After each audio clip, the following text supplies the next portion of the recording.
And if our guest speaker would like to pick the winning ticket. Oh, can I show them the numbers? Don't let them bribe you. You want to announce it here?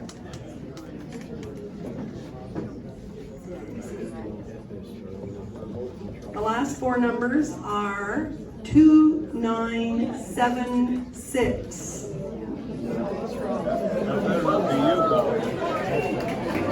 Lori Rushworth, all right, the winner. $122.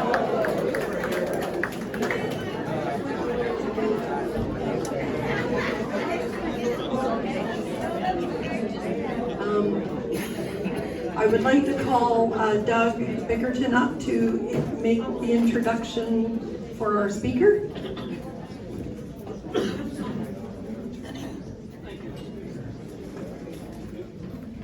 Thank you and good morning. Good morning. We have had GORD talk to us once before. Some of you will remember. It was just after. Is this on? Yeah. Okay, I'll pull it right up to the chin. GORD has spoken to us before. He spoke to us not long after Canadian, US, Australian, British troops left Afghanistan. And he told us what was going to happen in Afghanistan. And it did. You could check it off just as surely as GORD said it. Well, he's still involved in following world affairs. And I've known GORD for a very long time. We all went to high school together, and quite a few of you in this room will know GORD from high school. Now, it turned out that my wife Ann and GORD were in the same class. My late wife Ann, I should say. They were in the same class. And they used to vie for top spot. So, I eventually got the girl. And GORD got the career.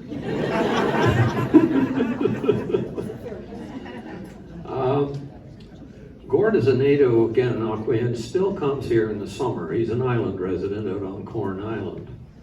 He has spent 25 years in academic, following economic development, particularly in the transformation of the communist nations under the breaking up of the Soviet Union. You'll remember that there's a lot of countries over there that end in Stan, which simply means land, like Newfoundland or Switzerland or Ireland. It's land, it's Stan. And they were under the communist rule, which meant that Moscow made up all the rules. Very simple, but they didn't have any way to figure out what their currency was worth. Once they lost the ruble, they had to have somebody set up a free market international economic system for them. That was about the time GORD retired, and he went to work for the Canadian government just on a project to solve that problem. He spent 3 years in Washington with the World Bank, 2 years in Moscow working with the European Commission, and short stays throughout Asia, Central Asia, particularly in the Caucasus and the Balkans region, as well as work on some of the other developing countries. So he's followed that. And we're going to hear today about the reshuffling of world affairs that's going on. Now that's been going on a long time. You know, Egypt, think about Egypt. Think about ancient China. Think about the Romans. Think about the Greeks. And they all had political systems that were a little bit different. In fact, quite different. And today, you can see different political systems. And that's what Gord's going to talk about. I think you'll find it very interesting. Would you please welcome Gord Dowsley.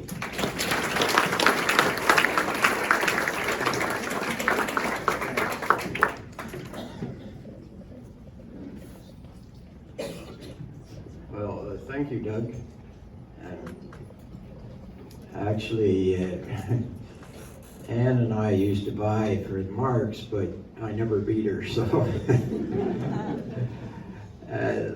Let's start on this rather general speech or request I had. Well, come up and tell us what all's going on in the world. And tell us about BRICS and those other strange things. And so we thought, well, reshuffling the deck and all that, and of course in shuffling some people are bluffing, as you see here, and some aren't, and what's going on. But before we get into it, let me do 2 slides here to set the tone. This statement, "Don't believe anything I tell you," comes from Marshall McLuhan, and I think that's a wonderful suggestion for any speaker to the crowd. Don't believe anything I tell you, because who knows what the future is. And when we meet 40 years from now, what you think today, well, we'll find out who had the best prediction. The second one, the second slide, this is the capital city of Turkmenistan, the most beautiful city in the world. The buildings are all white marble, and they have brought in architects from around the world for these. They have literally miles of flower beds with watering system by, well, a special watering system. Fountains like you can't believe, beautiful fountains, and including one that's 1 kilometer long as a divider and a freeway. I went there to work for the United Nations Development Association, and you report to the handler and fill out the papers, and then he took me in to see the head of the UN office there, and we would sit and chat, but he really didn't care about the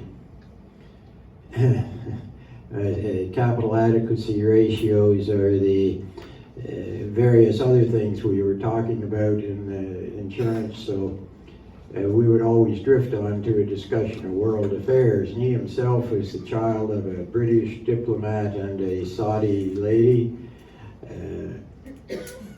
and I was there three different occasions. And the last time I was there, I knew he was leaving. While he would be leaving while I was there, and they had a huge reception for him, to which I was not invited, but you never saw so many limousines. Every ambassador in the city was there for his send-off, and all the cabinet ministers and so on. And I knew he was leaving on Tuesday. His furniture and his family had already gone, so he was living at the hotel where I was, and we used to run into one another. And on Friday, he and I met in the lobby, and he said, "How would you like to have lunch with me on Monday?" Which I knew was his last day in town, and I knew that he could have had lunch with any one of those people in the limousines. So we agreed to do that. But he said to me, "You have a much more rational view of what's going on in the world than most people from your part of the world." What that means is that people back home must think you're awfully odd. So we have have it set, don't believe anything that I tell you, and you can think I'm odd, I won't be offended. Well, we had Pax Britannicus that started with the fall of Napoleon. Britain ruled the seas, and for about 100 years, there were no major wars. There were always, of course, a lot of small wars, but nobody threatening to take over the world or make major things. This gave the British tremendous advantage for the banks and the merchants, the traders, and so on, and hence Britain became very rich. And then, well, the First World War cut that out, and America was very much an isolationist country after that. And the Pax Americanus didn't take place really until the end of the First World War. Roosevelt had set that up very well. He said, you know, we just can't have this kind of enormous wars going on, and we'll have to do something about that. Well, one of the things they did was the Marshall Plan, which they gave out an awful lot of money for those days to get Europe back on the feet, get back on its feet, and also to be sure they were in the American camp. And they set up the world with a lot of things here. We have the United Nations, the International Monetary Fund, the World Bank, and others that came out of the meetings at Bretton Woods in Vermont, I think it is, so that the United States has formed the way the world works and pretty much has run it since then. But their soft diplomacy and foreign aid are what has given America power, and you don't often think about it, but the result of the development of abstract expressionism was a New York-based place, and abstract expressionism, you know, all these pictures and just colors. What they were doing was trying to paint a beautiful picture that had reference to nothing. They were trying to escape the war, and this became a very appealing idea. They had ran art shows and whatnot around the world on what was going on, and New York replaced Paris as the leading art center in the world. The American culture has spread around the world, and of course it's very popular every place in the world. Have any of you been down to that? We'll see how you at the marina they're selling T-shirts, and it says, "I love big boats, I cannot lie." Does anyone know what that means? I didn't. My children had to tell me. It's American culture. There is a black pop singer, and his main song is, "I love big butts, I cannot lie." So if you're down there and you want to buy one of those shirts, okay, but I don't think anyone in our age group should probably wear them.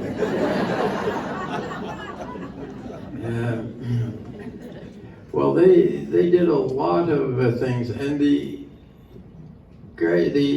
education of people from around the world, which unfortunately they're trying to stop, has given America immense power, with people having a very positive attitude, a better understanding of the American culture and the American people and so on.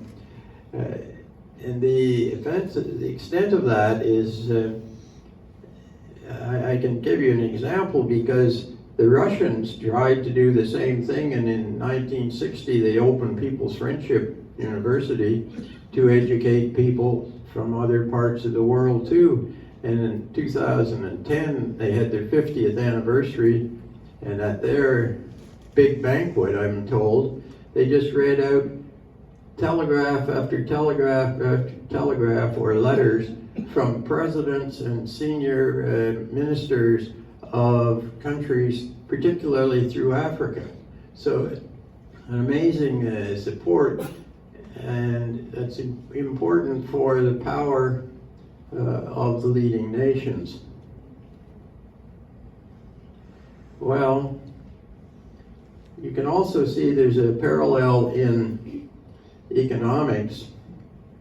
The Qing dynasty was the richest and biggest economy up until about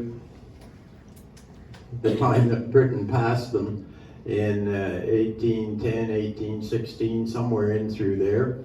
And the British economy, as a result of a lot of things, and controlling the sea routes, one of them, it was surpassed by the Americans just before the First World War.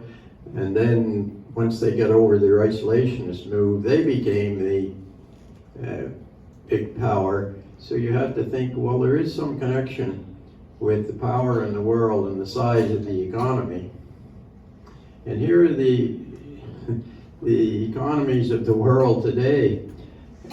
And this is extremely different than what it was 10 years ago or 20 years ago. It's changing very quickly. You see the Americans, of course, are the biggest, but China has come from nowhere as they've gotten over their communism system, at least economically. And you see that India is moving up very quickly, and it's suddenly up in the 4th place. And then there's the rest of us. Canada still makes that list, but there's roughly 200 countries in the world, so we're doing very well here to be that high up. And so you see the changes in economics, you're going to have changes in power. So one of the things the Americans decided was to set up NATO at the end of the war to be sure that the European powers would be on their side, and also to hold back really the only threat to America was the Soviet Union. The Soviet Union, remember, is a group of countries. It's not just Russia. And so this was the powerful force of the world that was set up.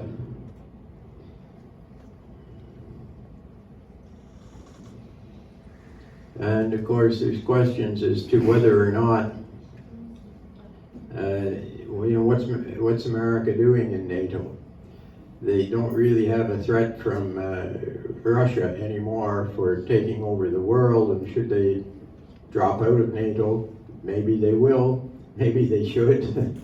Maybe the Europeans would be glad if they did. We don't know. It's not going to happen overnight. But the other side has come through. The other side being, of course, China being the leader and cooperating with Russia, whom they used to fight with all the time. And this Shanghai Cooperation Organization really corresponds to NATO. They hold their war games together and practice. But you see, they have on their side huge number of people. They have China and they have India, and they have the nuclear powers. They have China, North Korea, India, Pakistan, and probably Iran. And so a huge force has come up to counteract NATO. So this brings us to the G7 group, and it started back in, there we go.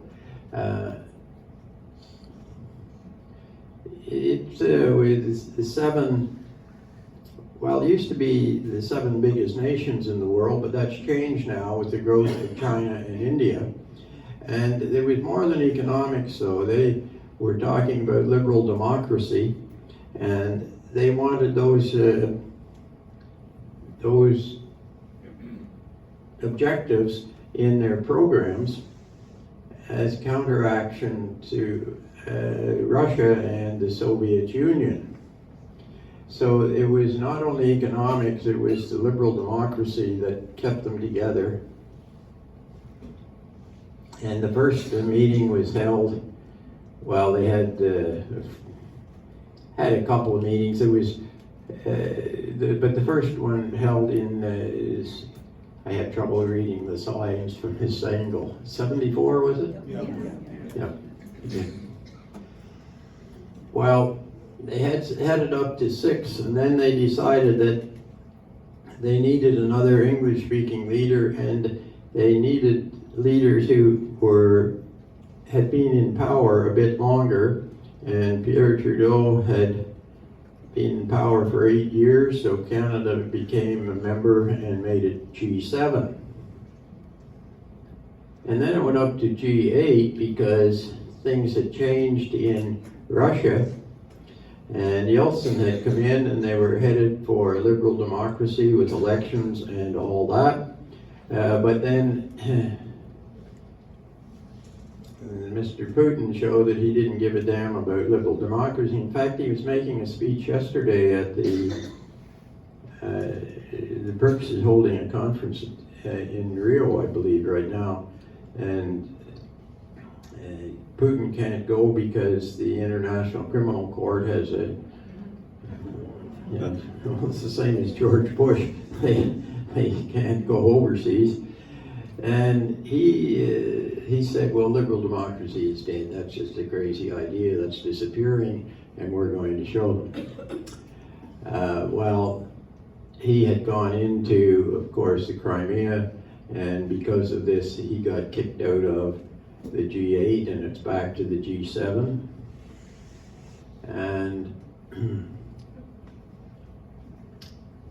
actually, the G7 is 9 people, but all of those numbers are a little wrong in all of the different groups. What happens, it's the same countries, but the European Union created this, not a country, but this organization that is in with liberal democracy, is very wealthy and so on, so they have the member, well, they get 2 spots. The European Union is the, if you think of it as the government of the place, and the European Commission is the civil service of the place.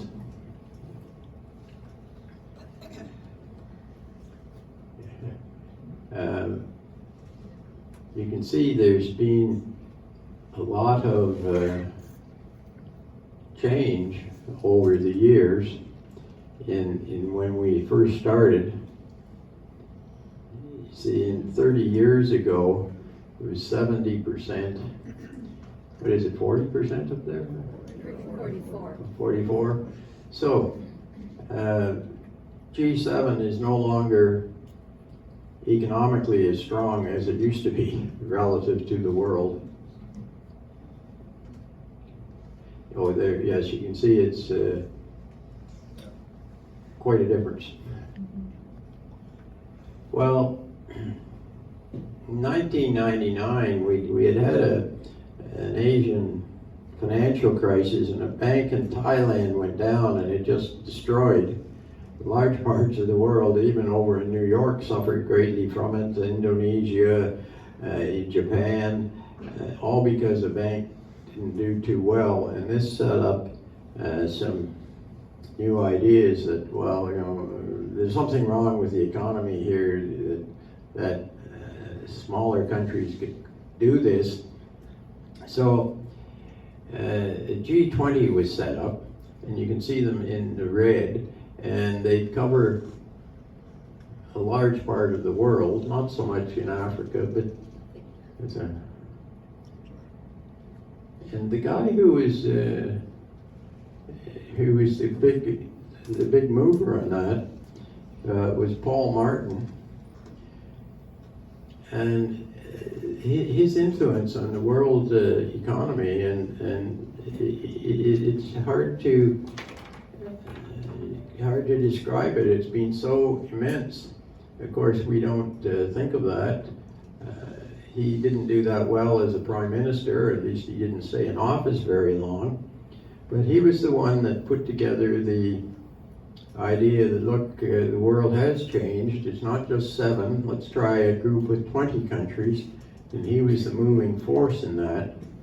And he was also the moving force in, his argument was that we can't have the world going down because of a bank failure in Thailand. And he convinced the World Bank countries that there have to be rules for the banking section and the whole financial sector. Not exactly the same laws, because every society is different and has different cultures, but there must be principles that you can start. So now every country that's a member of the World Bank, that's 180 countries, gets a report card from a team coming out from the World Bank on how they're doing, and telling them to smarten up and you better change your law or add this or whatever. So you would maybe have heard of Basel I or Basel II. That's the group of bankers from around the world that sit and decide what basic rules should be in every country. There's also a similar group for the insurance industry and so on. And I've been on those teams that come out, and a team will come and there's banking, insurance, real estate, stock markets, and all that kind of thing, and they go through all these things. And in '99, in my first visit, we had something like 17 points that they needed for the insurance commission that the people had agreed to in the world. The last one I worked with, it was over 400 points to examine. So this is very big. And Martin was behind all that. The guy was so important. When he stepped down as the leader of the Liberal Party and they had a big banquet for him, the president of the World Bank came to that. The president of the World Bank coming to a political dinner, I mean, it's just unheard of. However, here are the G20, but actually it never was 20. They only agreed on 19, and then they've also added the European Union, and they have more recently added the African Union, which isn't quite the same as the European Union, but they want to get all parts of the world recognized. Well, that led to the idea that, well, okay, now we have this big group, the G20, therefore why can't we have something like the G7 and we get BRICS? And that was, you can see the economic output of the G7, and then you have the BRICS, which were, of course, Brazil, Russia, India, China, and then they added South Africa. And then they've added another bunch. And so we have this group that they're going beyond like G7. They're really building up a group that will not be, well, they aren't based on, or they don't care about liberal democracy or anything like that. You can be a communist country, you can be a dictatorship or whatever. None of that affects the membership of this group.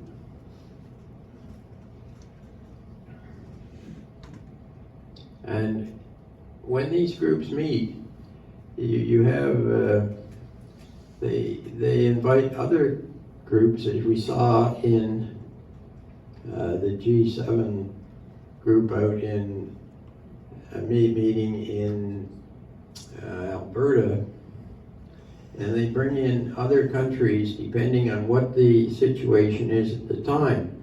So you see the Ukraine was invited, and Mexico obviously invited because the North American trade agreements.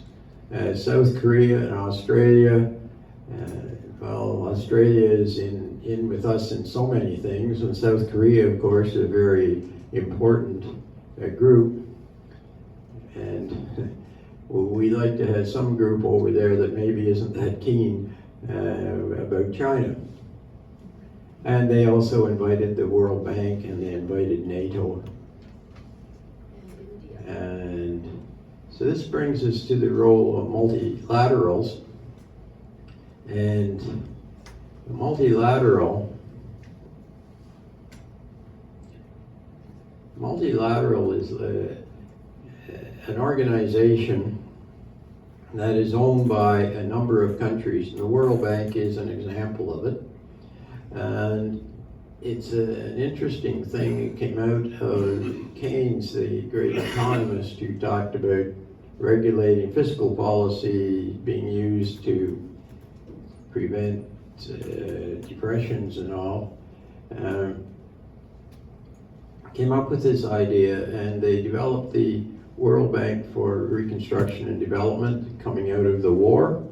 And what that bank does, it gives loans to countries to build their infrastructure or to do something that will help the economy.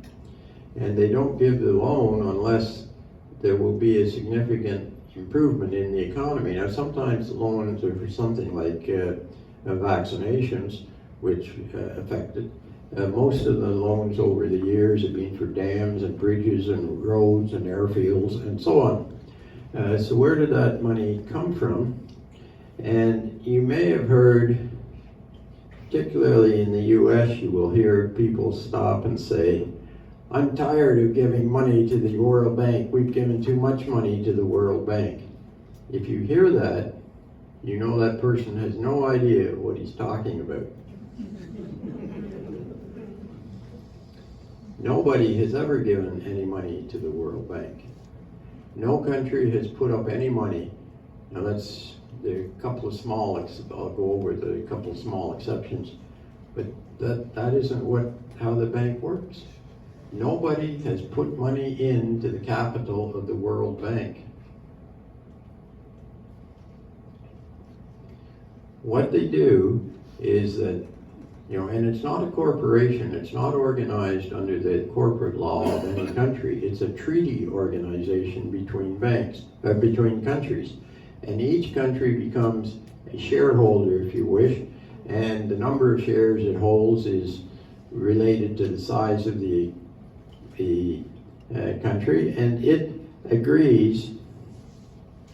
And then, Canada has shares of a certain percentage. And what that says is the Canadian government will cough up the money if this place goes broke.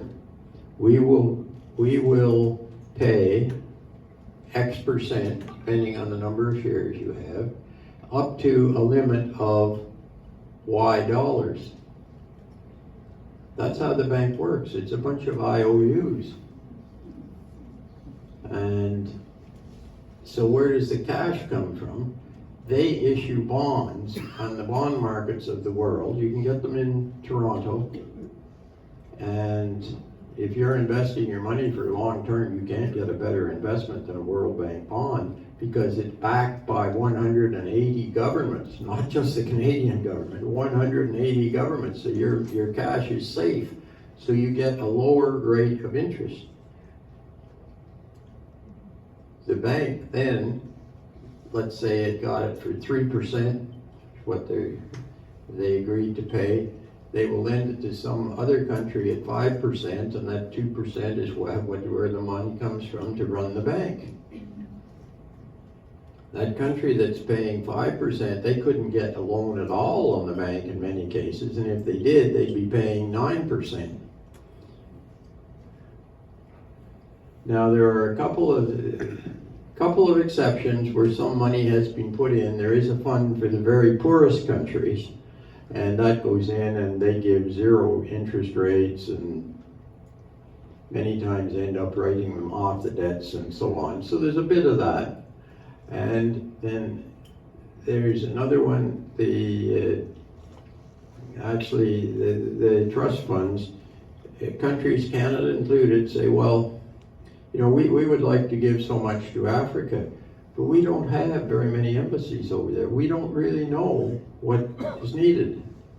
And so what they do is various countries around the world, Canada, Sweden, various oil companies, they say, okay, we will give you X dollars to use on specific projects where something is needed. And I was involved in one in Pakistan where they had something like 120,000 insurance agents, but they didn't have a computer to keep track of them. So the regulator, the industry, did nothing about the solvency of the companies. He didn't have time. He had to keep track of all these. So the trust funds, and I'm not sure the Canadian ones, but some of the trust funds, they bought the computers for them.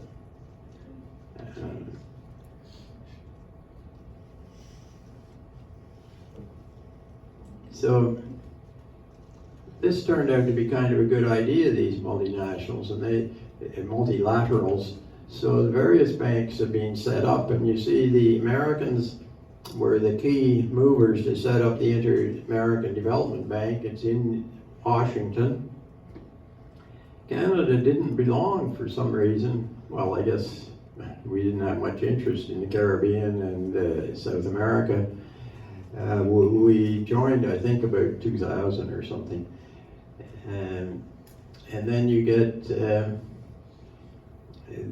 this one was set up so they would have money to help Russia and the various members of the Soviet Union get started on building what they would need to transform into a modern society.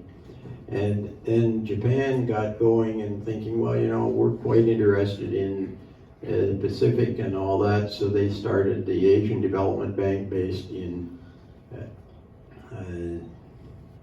Manila. Now you can imagine the World Bank is right next. There's the White House, the executive building where the vice president is, and then there's the World Bank.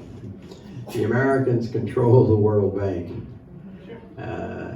The Japanese control this bank, even though they don't have 50% of the votes. And then we had the big fight. The Chinese said, well, why don't we do that? So they set up a similar bank. Nobody puts any money in, remember. You just sign up and you say you will agree to pay X% up to a limit of Y dollars.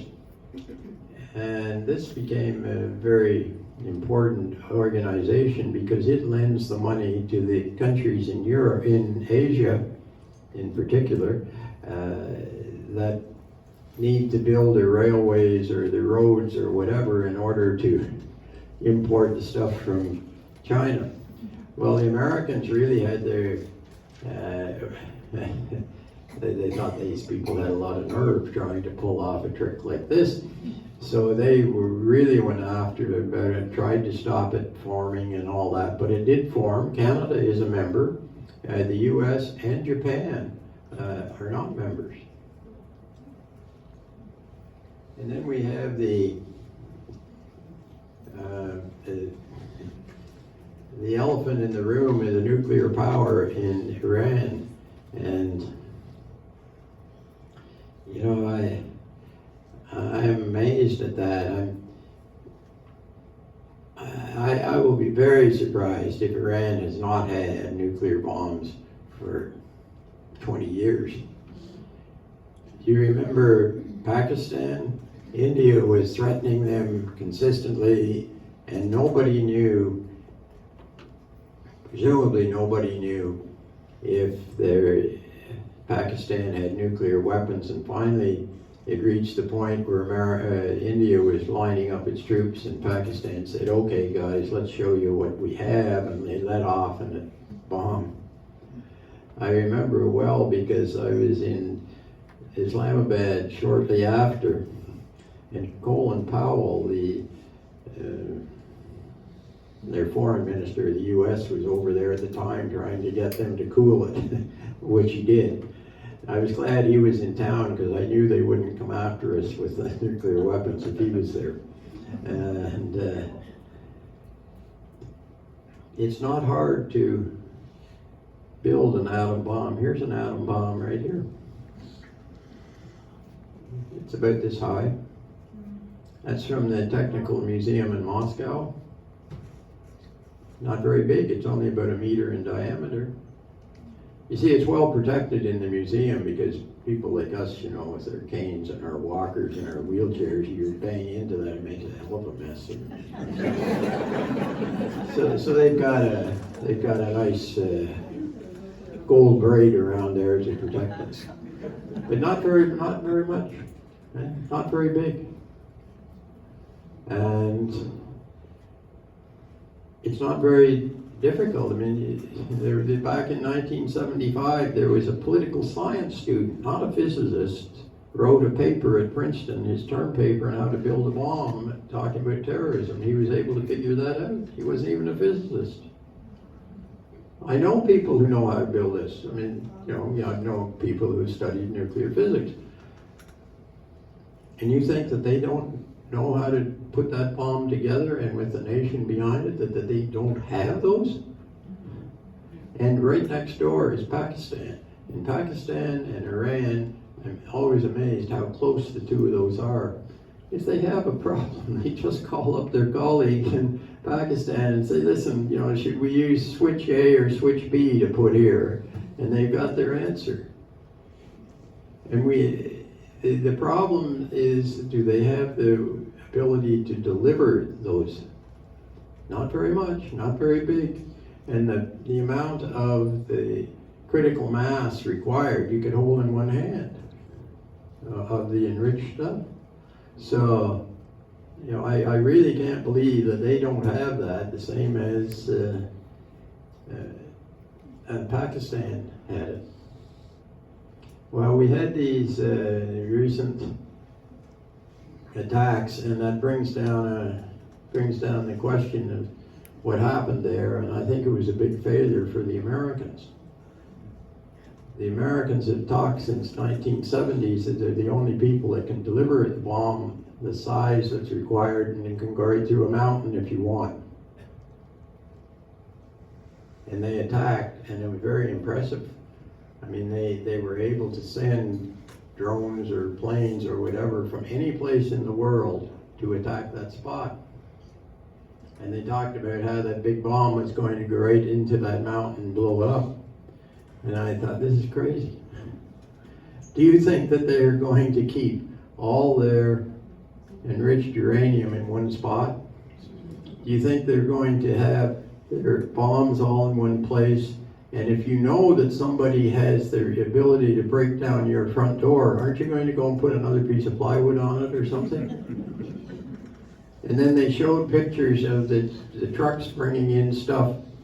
And the first day, the newspapers had said, well, what they're doing, they're taking the enriched uranium out of there. The enriched uranium is the size of your hand.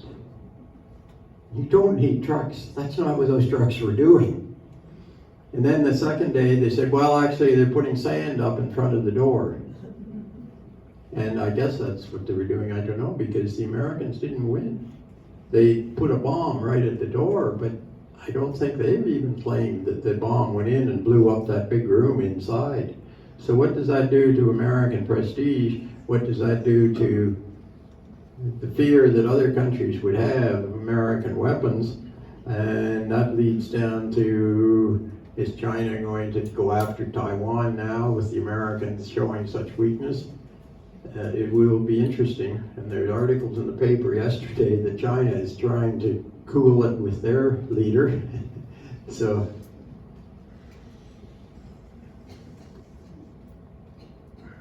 well, there have been some miscellaneous things going on that might affect whatever, and I'm told I'm running a bit late, so China is making great aspects. We talked to a woman working in Myanmar and now over in Sudan. They're teaching Mandarin and Cantonese in places like Sudan and Myanmar and so on. They're really getting in there. But then there are other things that you might not expect that can come and affect the shuffling of the deck.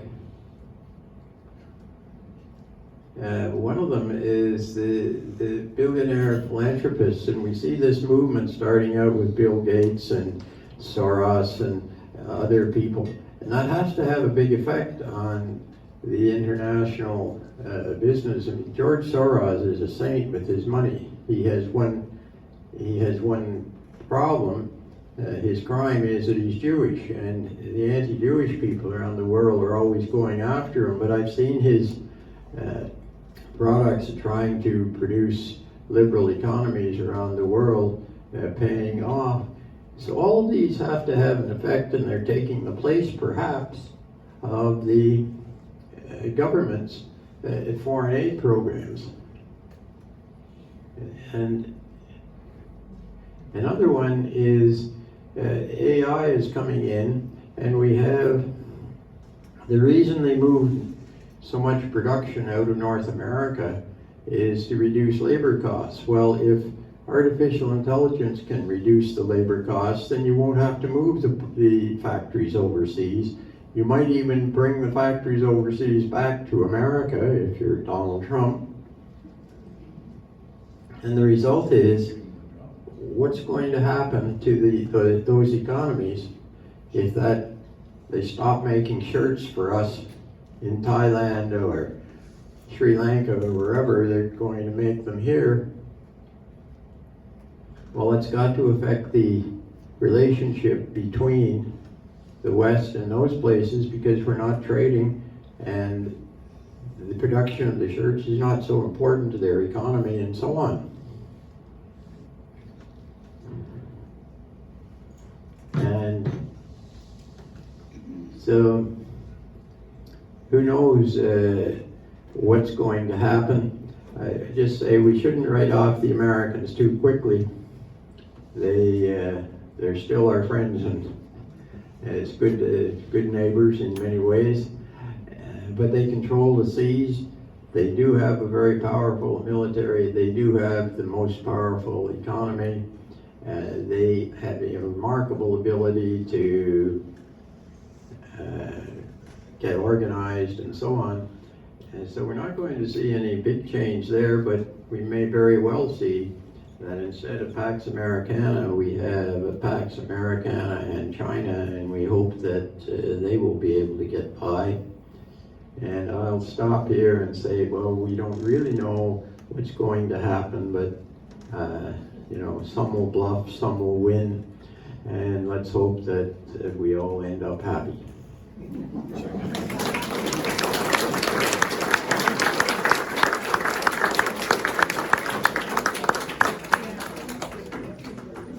Thank you very much, Gord. Another interesting talk. I don't think anybody went to sleep on that one. One over there. Oh, what? We have a little treat for you. It will seem familiar. That was warm a few minutes ago. Well, it still is. Yeah. Bread. Why bread? You're right on cue. Bread has been a staple of life throughout history and is seen in many forms in every culture in the world. The breaking and sharing of bread is symbolic of life, peace, and friendships. This loaf of bread is given to you today as a symbol of our friendship and in thanks for sharing world economies with us today.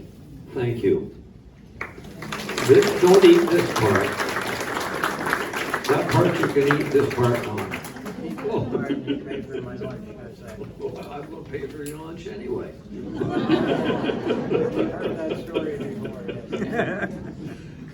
Well, thank you so much.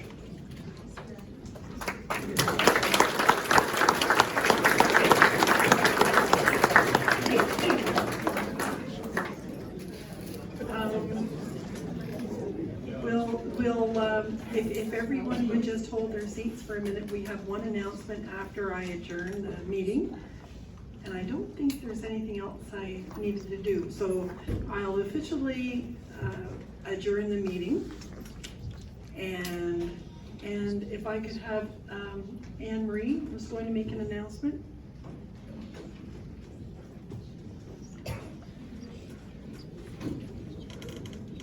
By the way, it's Anne Marie's birthday today.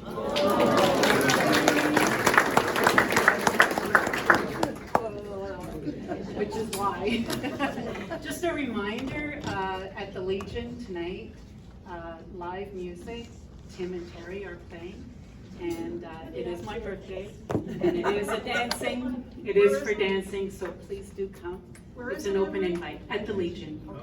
7 o'clock, we'll see you there. Thank you.